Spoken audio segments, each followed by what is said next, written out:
bonjour Karine. Lorsque tu veux réaliser par exemple une polypectomie chez un patient qui a une thrombopénie sévère, on est confronté au risque hémorragique et as-tu une solution?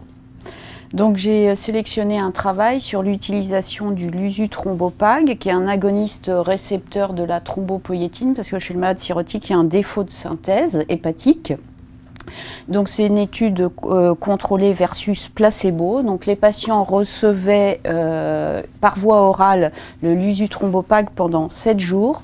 Le geste invasif était fait entre J9 et J14, en sachant que les gestes invasifs, c'était des gestes mini-invasifs, puisque c'était essentiellement des endoscopies digestives ou des gestes de radiologie interventionnelle, type chimio-embolisation ou radiofréquence.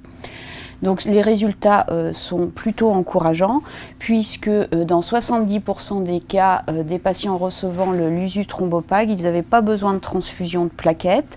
L'objectif était d'atteindre un taux de plaquettes au-delà de 50 000 et que ce taux de 50 000 se maintenait en moyenne pendant 19 jours.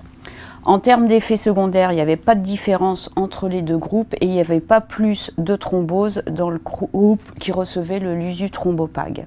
Donc c'est un médicament qui peut être utile chez nos patients. Il y a quand même des limites puisqu'on ne nous donne pas le taux de prothrombine, le TCA chez ces patients. Donc ça à prendre en considération. Et l'autre chose, c'est des gestes très mini-invasifs. Donc après, c'est à évaluer, par exemple, pour la chirurgie du cirrhotique. Donc c'est encore préliminaire, mais potentiellement intéressant. Exactement.